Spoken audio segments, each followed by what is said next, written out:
मित्रों, Bharat selection wing के YouTube channel पर आपका स्वागत है। इस डिजिटल प्लेटफॉर्म पर आपको एक सूचना भी देनी है। 3 अक्टूबर सन 2025 को आपके यूपी टेट के दो बैच प्रारंभ किए जा रहे हैं, एक मॉर्निंग में और इवनिंग में। मॉर्निंग की टाइमिंग सुबह 7 से 10 है, जबकि इवनिंग की टाइमिंग शाम को 4 से 7 है। मित्रों, यदि आप अपना सिलेक्शन चाहते हैं तो भारत सिलेक्शन विंग से आपको पढ़ना चाहिए, मेरी तो यही राय है। फिलहाल अब हम अपने टॉपिक पर चलते हैं। आज हमारा टॉपिक है सेल डिवीज़न, जिसमें हम मुख्यतः माइटोसिस और मियोसिस की प्रक्रिया पर ध्यान देंगे और एक एक बिंदु को बिंदुवार समझेंगे। मित्रों, अब हम लोग आगे बढ़ते हैं और एक एक चीज़ों को देखते हैं।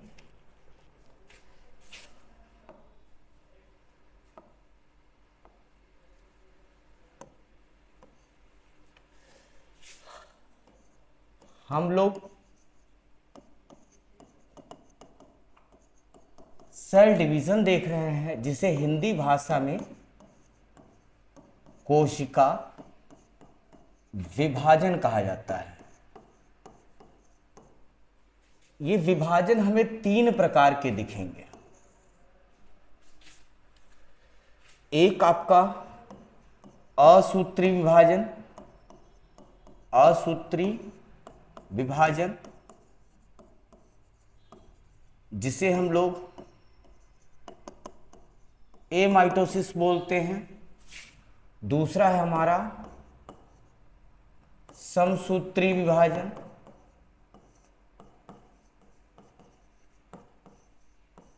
जिसे हम लोग माइटोसिस कहेंगे।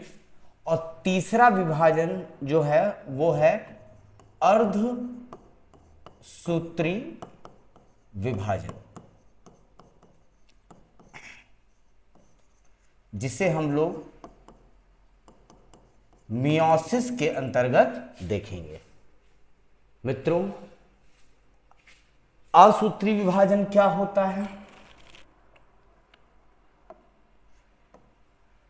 असूत्री विभाजन, तो इसमें जो विभाजन होता है वो विखंडन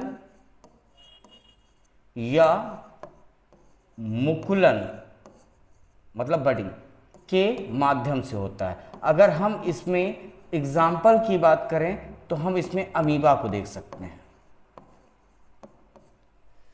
समसूत्री विभाजन की बात करें तो इसमें एक मदर सेल से 2 डॉटर सेल होती है, 2 डॉटर सेल। और जितनी मदर सेल में गुणसूत्र पाए जाएंगे मतलब 46, उतनी ही डॉटर सेल में भी पाए जाते हैं। इसको हम लोग और बेहतर तरीके से समझेंगे। वहीं अर्धसूत्री विभाजन के अंतर्गत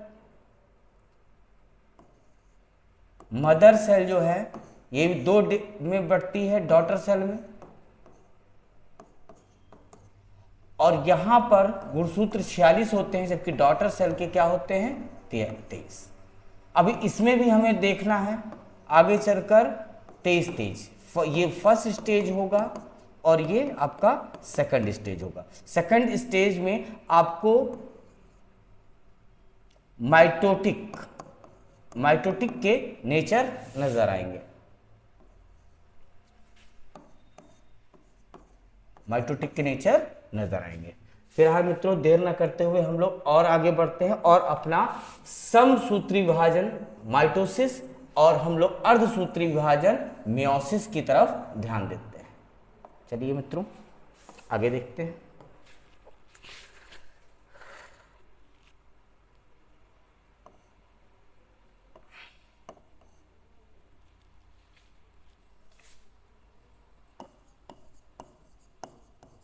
समसूत्री विभाजन, जिसे हम लोग बोलते हैं माइटोसिस। सबसे पहली बात, इसका जो नामकरण है वो वॉल्थेयर फ्लेमिंग द्वारा किया गया।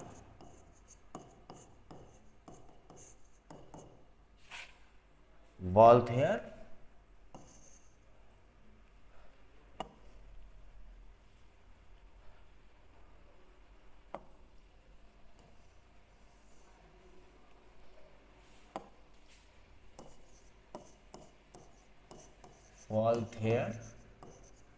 फ्लेमिंग द्वारा।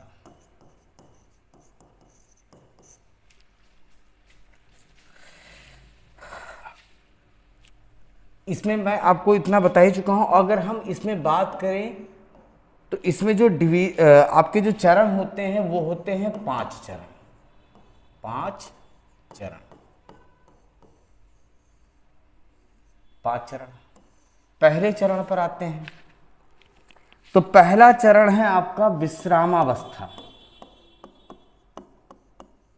विश्रामावस्था, विश्रामावस्था या विश्रामावस्था, इसे ही हम लोग इंटरफेज बोलते हैं। Interphase, interphase. दूसरी अवस्था की बात करते हैं तो वो है प्रोफेज, प्रोफेज।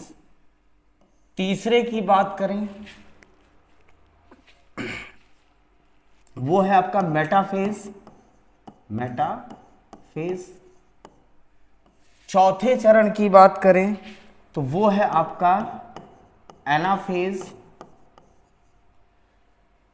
और पांचवें चरण की बात करें तो वो है आपका टेलोफेज।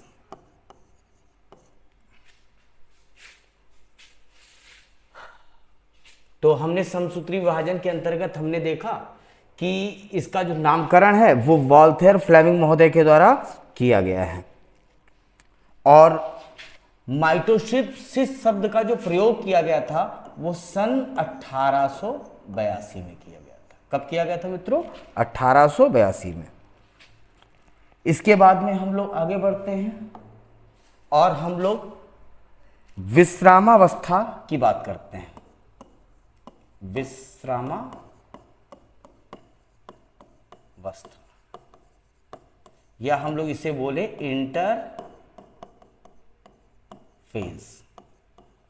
इंटरफेज।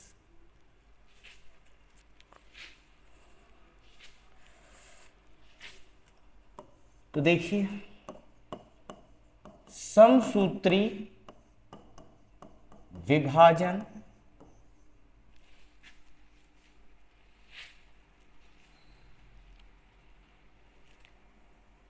की शुरुआत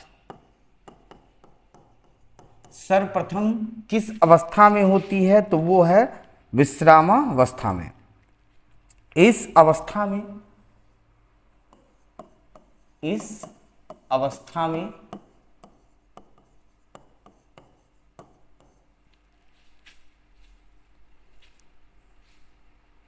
कोशिका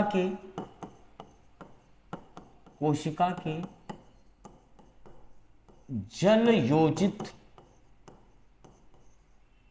जल योजित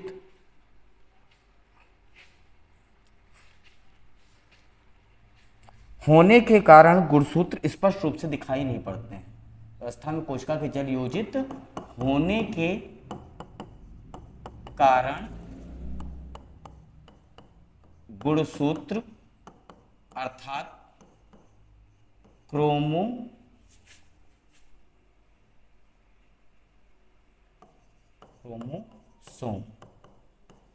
स्पष्ट रूप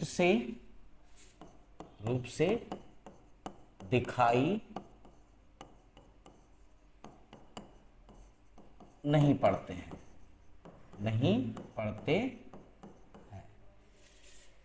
फिलहाल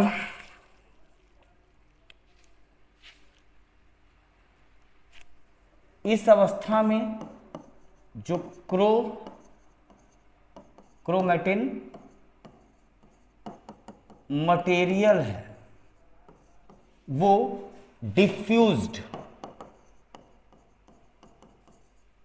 अवस्था में रहता है, अर्थात विसरित अवस्था में रहता है। धीरे धीरे इस अवस्था में आपको केंद्रक जाल स्पष्ट रूप से दिखाई पड़ता है, दिखाई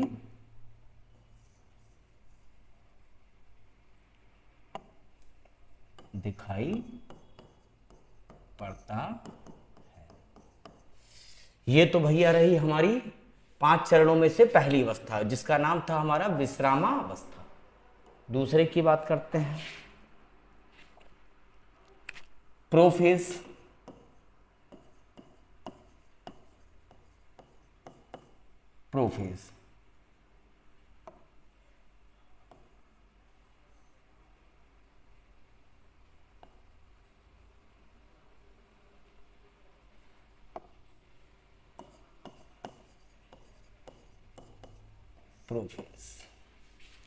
अब इस अवस्था की बात कर रहे हैं, दूसरी अवस्था जो है प्रोफेज, इसकी बात करते हैं।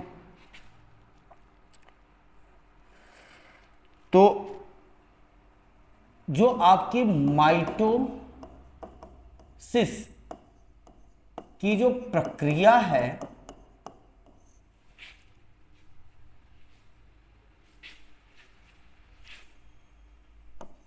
कि प्रारंभ में ही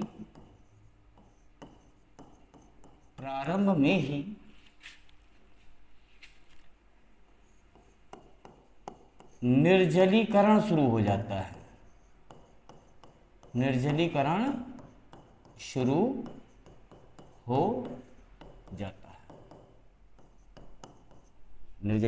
हो जाता है। इसके पश्चात क्रोमैटिन पदार्थ के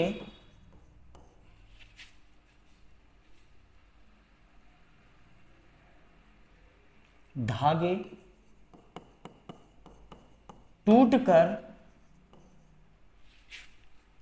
अनेक छोटे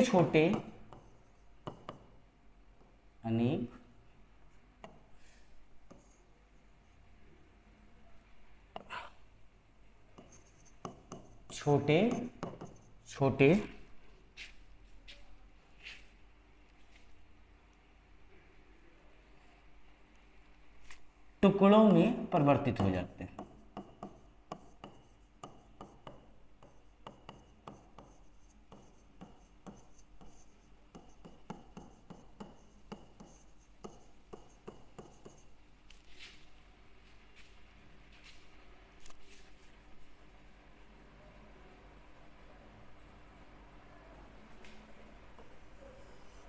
फिर अगर हम तीसरे पॉइंट की बात करें मित्रों, साथ साथ में नोट्स बनाते जाइएगा, जिससे आपको इस विषय पर गहन समझ बन पाए।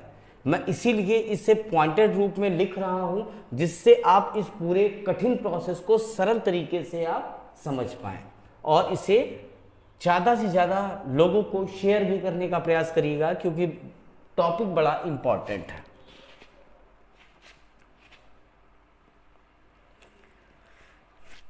इसमें प्रारंभ में जो गुणसूत्र हैं ये लंबे होते हैं, गुणसूत्र लंबे होते हैं।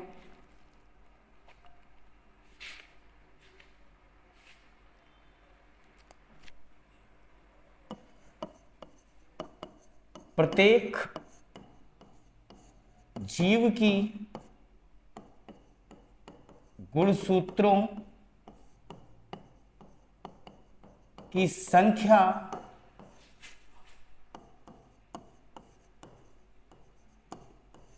निश्चित होती है,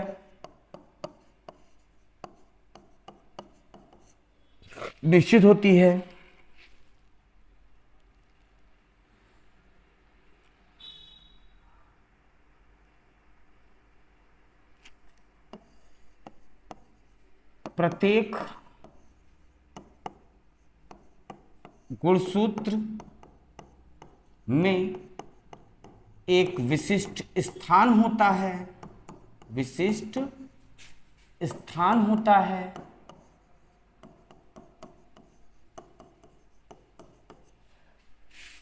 जिसे हम सेंट्रोमियर कहते हैं, जिसे हम सेंट्रोमियर कहते हैं।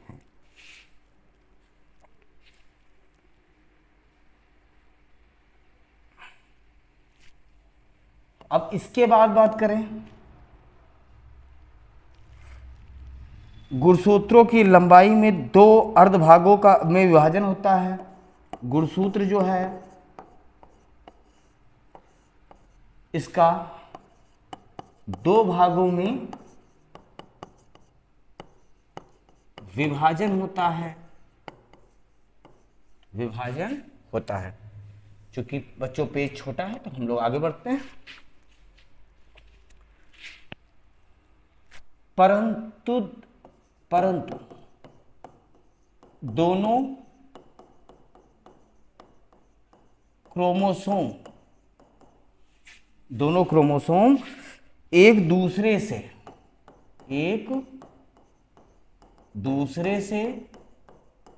सेंट्रोमियर के माध्यम से जुड़े रहते हैं। चूंकि जैसे पिछली क्लास में मैं आपको बता चुका हूं, क्रोमोसोम का जो ड्राइवर है वो हम सेंट्रोमियर को कहते हैं। तो दो एक दूसरे से सेंट्रोमियर से जुड़े रहते हैं,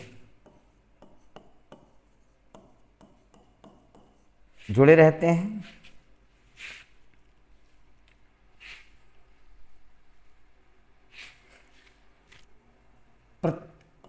प्रत्येक अर्धभाग को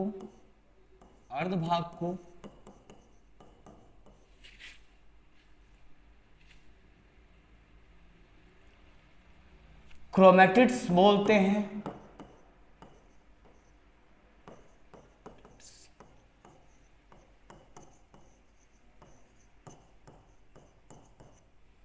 प्रत्येक अर्धभाग को हम लोग क्या बोलते हैं? क्रोमैटिड्स। क्या बोलते हैं? क्रोमैटिड्स। जंतु कोशिका में जंतु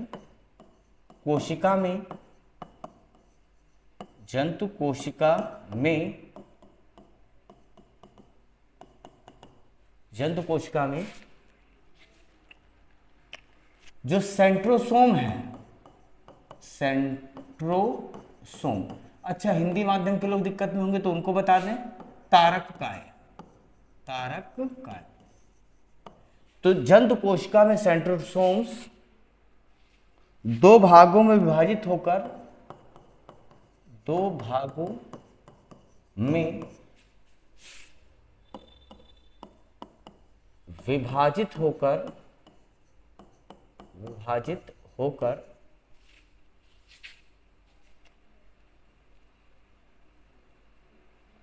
कोशिका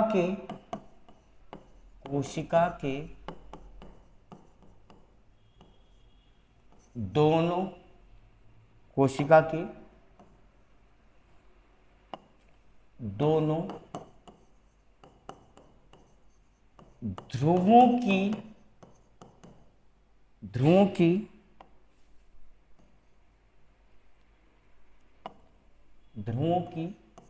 ओर खिसक जाते हैं।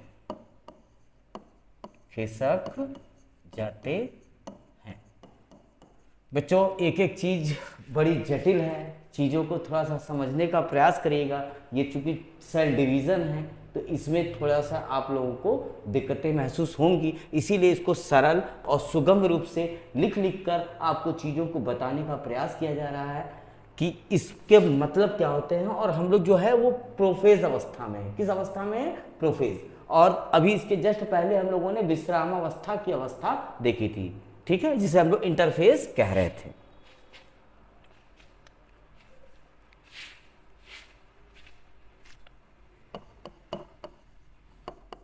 प्रत्येक कोशिका के चारों ओर प्रत्येक कोशिका के चारों ओर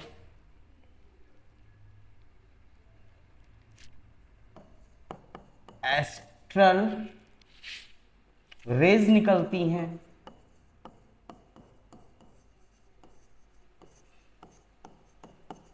एस्ट्रल रेज निकलती हैं। एस्ट्रल रेज का अर्थ है आपका तारक रश्मियां। तारक रश्मियां।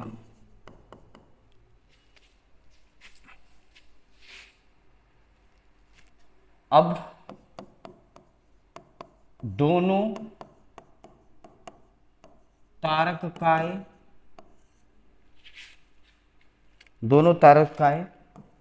के बीच के साइटोप्लाज्म में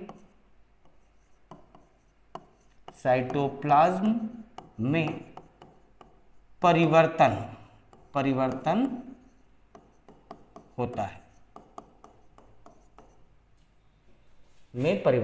होता है।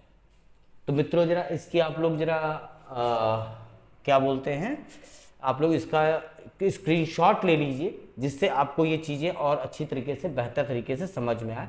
हालांकि शायद थोड़ा सा आप लोगों को दिखाया नहीं है, तो क्रमशः मैं एक एक बिंदु फिर से आपको दिखा देता हूं।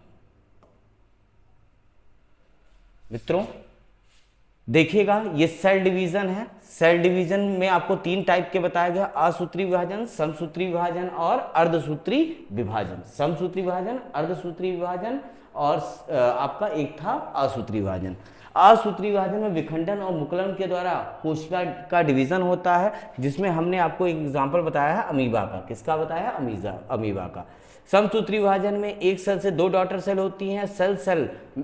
मदर सेल में जो गुण पाए जाएंगे वही डॉटर सेल में भी पाए जाएंगे। जितने गुणसूत्र मदर सेल में होंगे उतने ही गुणसूत्र किसमें होंगे? Daughter cell. और ये अक्सर हमें शरीर के ग्रोथ में नजर आता है। अर्धसूत्री विभाजन, इसमें मदर सेल, ठीक है, अगर 46 की है तो डॉटर सेल जो है आपकी 23 की होगी।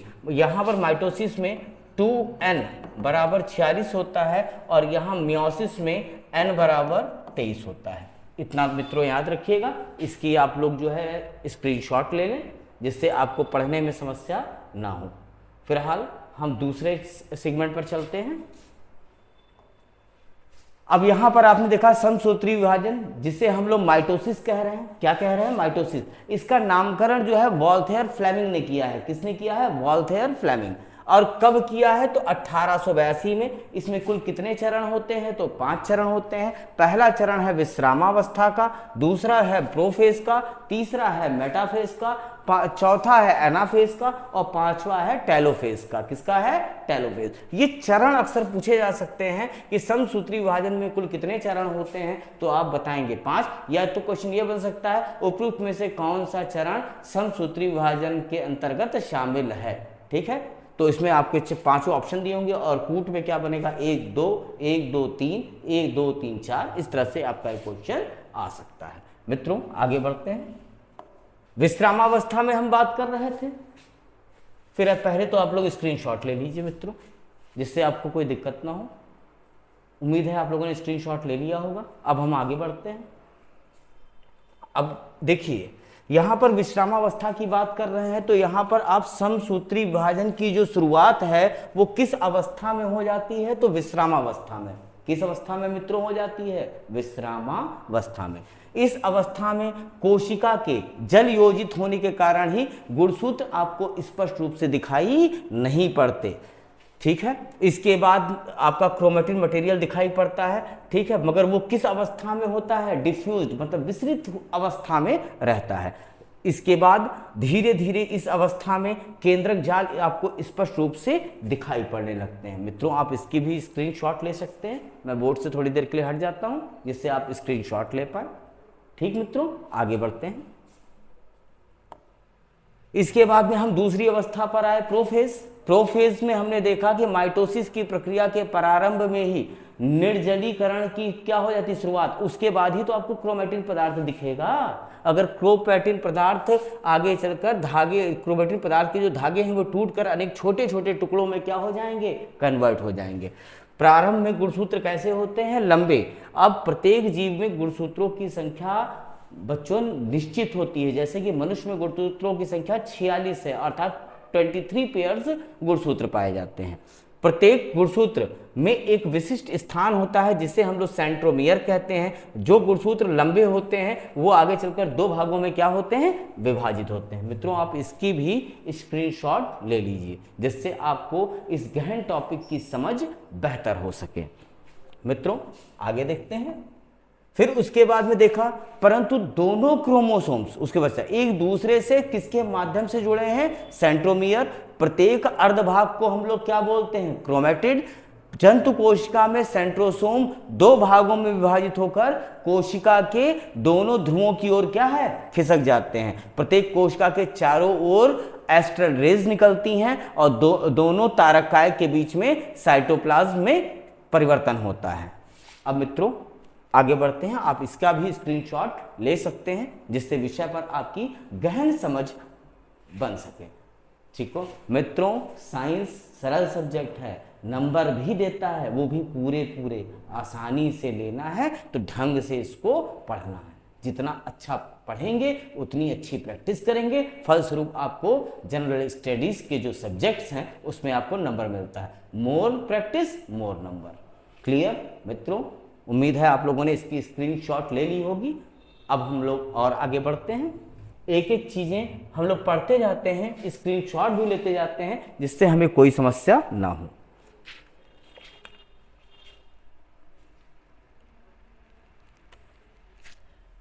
अब इसके बाद क्या होगा? तो दोनों तारक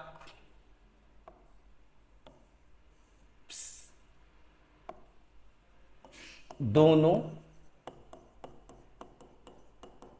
सेंट्रोसोम के बीच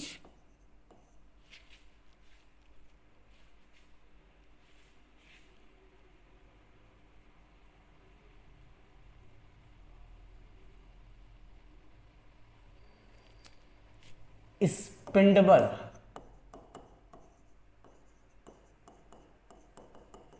फाइबर का निर्माण होता है। फाइबर का निर्माण होता है।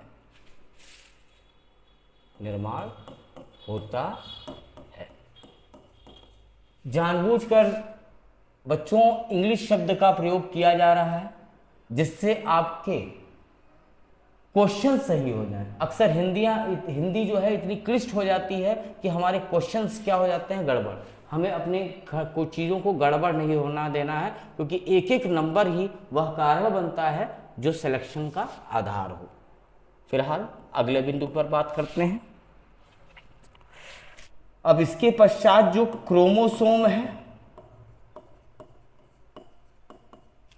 क्रोमोसोम सिकुड़कर छोटे और मोटे हो जाएंगे।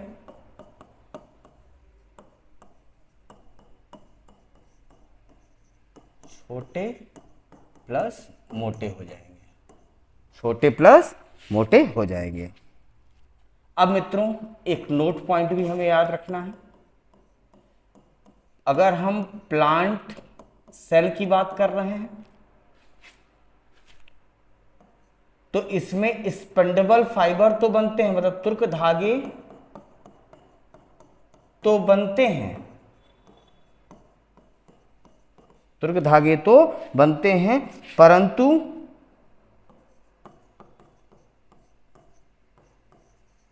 तुर्ककाय नहीं पाए जाते। नहीं पाए जाते।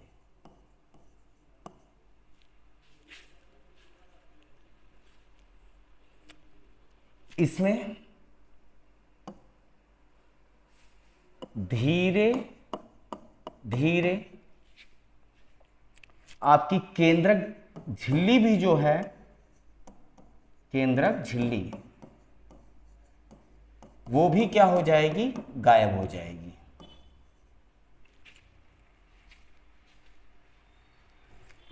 और आपके जो गुणसूत्र हैं, गुणसूत्र जो हैं ये कोशिका के मध्य में आ जाएंगे, कोशिका के मध्य में आ जाएंगे।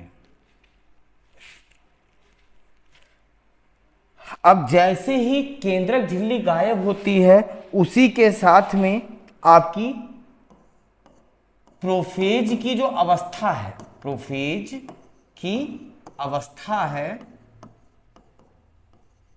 वो मित्रों पूर्ण हो जाती है। क्या हो जाती है? पूर्ण। इस पर याद रखिएगा कि जैसे प्रोफेज अवस्था में केंद्रक झिल्ली गायब होने लगती है, प्रोफेज की अवस्था पूर्ण हो जाती है। मित्रों आप इसका भी स्क्रीनशॉट ले लें, जिससे अब हम लोग और आगे की तरफ बढ़ें।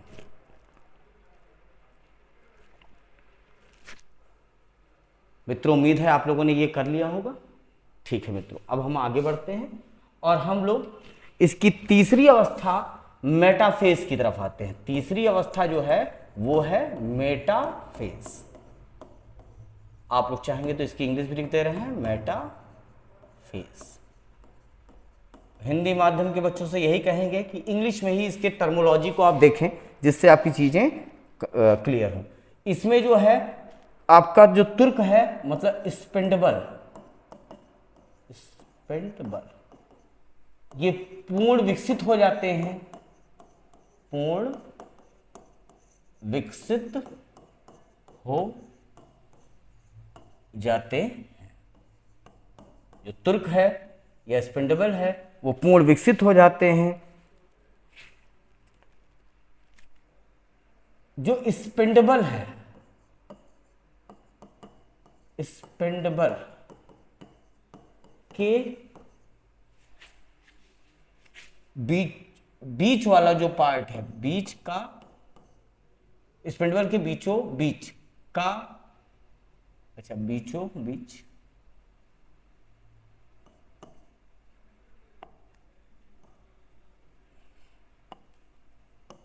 बीचों बीच का भाग मित्रों ये क्या कहलाता है?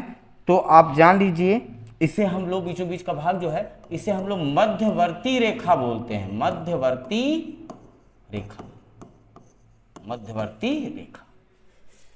फिर उसके बाद मित्रों यहां पर आपके क्रोमेटिड अधिक स्पष्ट रूप से दिखाई देंगे, अधिक स्पष्ट रूप से दिखाई देते हैं।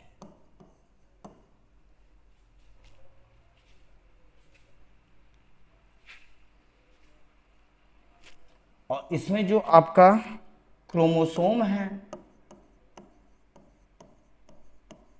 इस अवस्था में जो क्रोमोसोम है ये सेंट्रोमियर की या सेंट्रोमियर के माध्यम से सेंट्रोमियर के माध्यम से तुर्क धागों से जुड़ जाता है, तुर्क धागों से जुड़ जाता है।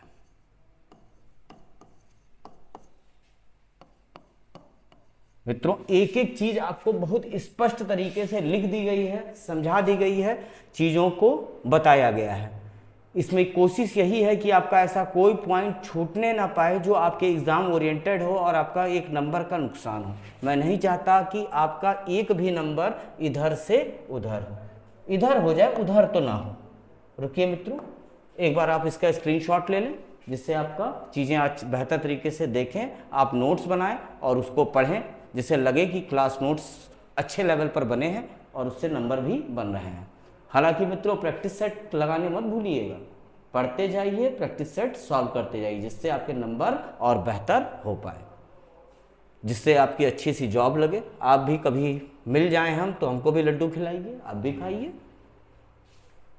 ठीक मित्रों, आगे बढ़ें। ठीक, अब इसके बाद में हम लोग जो अगली अवस्था है वो है चौथी अवस्था। मित्रों हालांकि टाइम लग रहा है, मगर अब क्या करें, टॉपिक भी तो जटिल है। अब इसका वीडियो तो थोड़ा सा लंबा होगा, इसके लिए मैं माफ़ी चाहता हूँ। ठीक है, अब इसके बाद में एक अवस्था है एनाफेज। एनाफेज, एनाफेज अवस्था में हम देखते हैं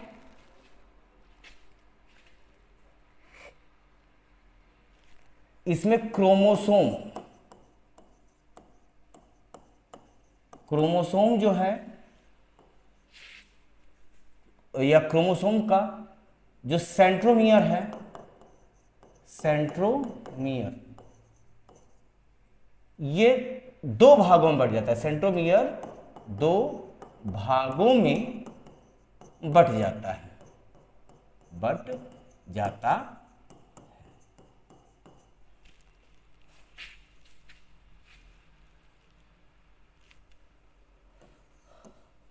जब कहे क्रोमोसोम, अगला चीज बात करें, मतलब अगली चीज की बात करें, हम क्रोमोसोम ही की बात करते हैं। क्रोमोसोम के जो क्रोमेटिड हैं, क्रोमोसोम्स के जो क्रोमेटिड हैं, इनमें विकर्षण,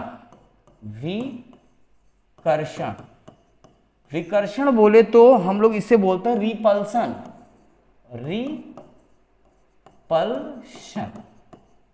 ठीक है।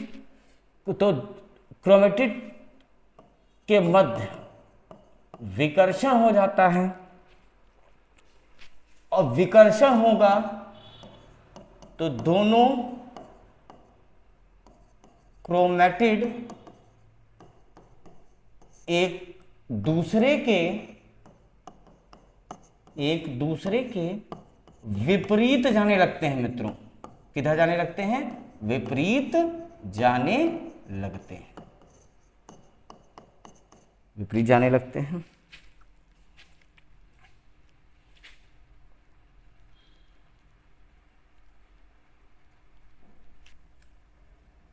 अब विपरीत जाने लगते हैं तो इसके कारण जो इस स्पिंडल फाइबर है, स्पिंडल फाइबर में खिंचाव उत्पन्न होता है, में खिंचाव उत्पन्न होता है। अब खिंचाव उत्पन्न होगा तो क्या होगा मित्रों? जो आपके तुर्क धागे हैं ये सिकुड़ने लगते हैं,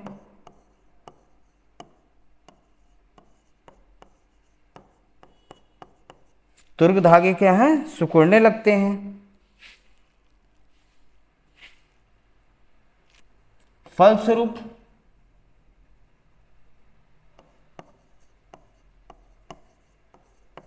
क्रोमेटिड एक दूसरे से दूर होने लगते हैं, दूर होने लगते हैं। मित्रों अब आप इसके भी स्क्रीनशॉट ले लें जिससे आपको पढ़ने में आसानी हो मित्रों।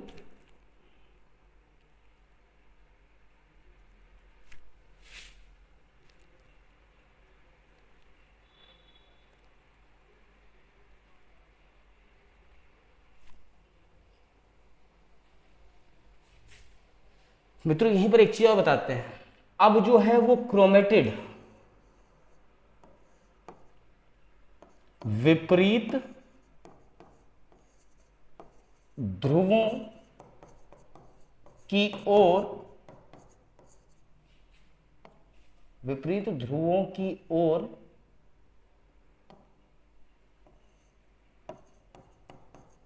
विस्थापित हो जाएंगे, विस्थापित हो जाएंगे। मित्रों अब आप फोटो खींच लें जिससे आपको पढ़ने में आसान रहे। तो मित्रों फोटो खींच लिया, आगे बढ़ते हैं।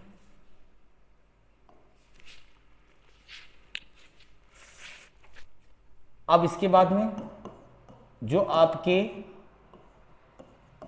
गुणसूत्र का जो आकार है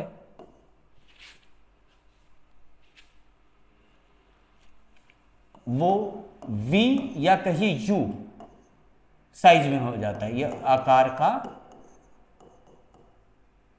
आकार का हो जाता है, हो जाता है।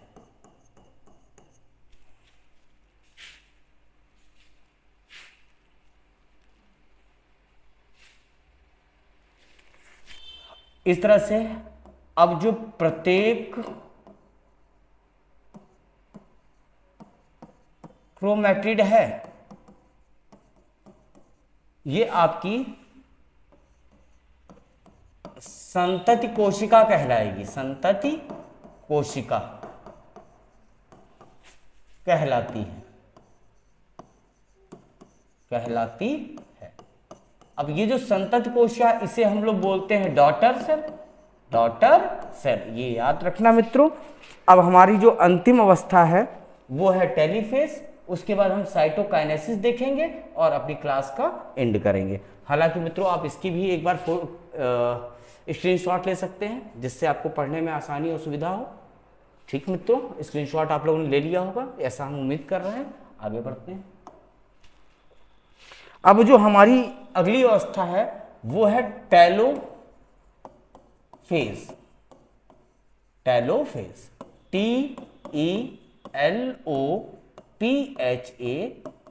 टेलोफेज।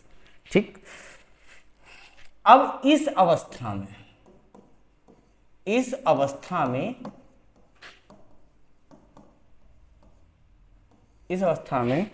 जो आपके गुणसूत्र हैं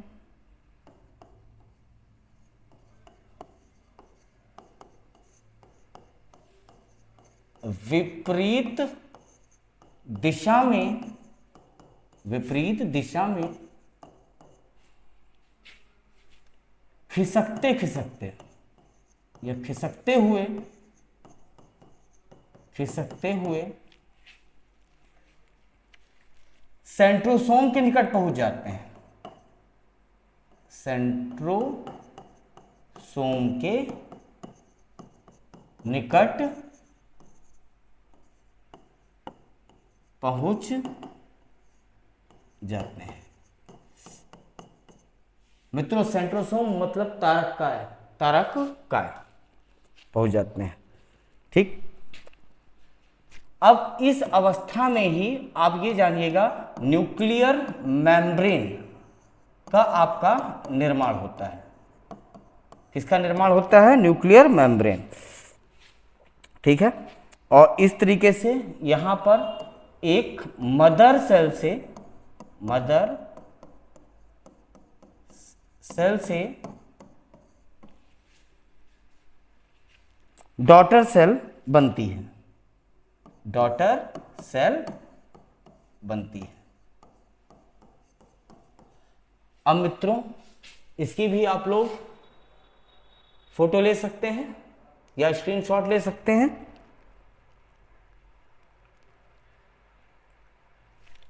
मित्रों चूंकि टाइम आपका 43 मिनट के करीब हो रहा है तो एक रिवीजन ले लेते हैं।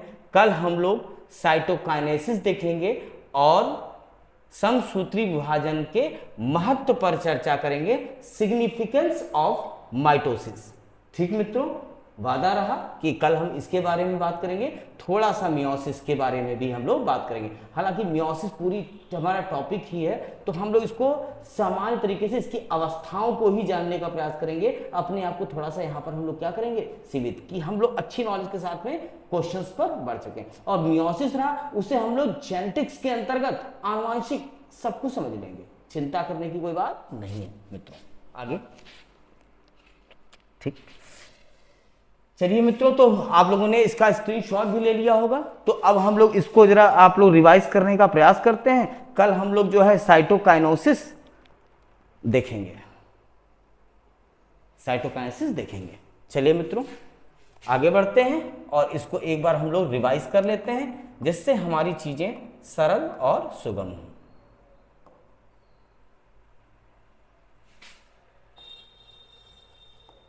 इसका प्रोफेज हो गया, मेटाफेज हो गया, एनाफेज हो गया और आपका टेलीफेज हो गया। ठीक मित्रों, पांचों अवस्थाएं आ चुकी हैं, कोई दिक्कत वाली बात नहीं है। हमें लगा कि कुछ छूट तो नहीं गया, छूटना नहीं चाहिए। मेरा यही पढ़ाने का सिद्धांत है कि वो कोई चीज न छूट जाए जो आपके प्रश्न में हो, आपको लगे कि आपके सर ने आपको मूर्ख बना दिया है। काश इतनी जानकारी दे दी होती तो आज हमारा 1 नंबर बढ़ गया होता। चलिए सेल डिवीजन की बात करते हैं। तो सेल डिवीजन में मैंने आपको 3 प्रकार के सेल बताई। मित्रों कितने प्रकार की सेल बताई हैं? 3 प्रकार की। 3 प्रकार की सेल, तो जिसमें हमने असूत्री विभाजन देखा, दूसरा समसूत्री विभाजन देखा, तीसरा अर्धसूत्री विभाजन देखा। असूत्री विभाजन के अंतर्गत हम लोगों ने विखंडन, मुकुलन और के द्वारा सेल डिवीजन देखा, और इसका उदाहरण जो था ये अमीबा था।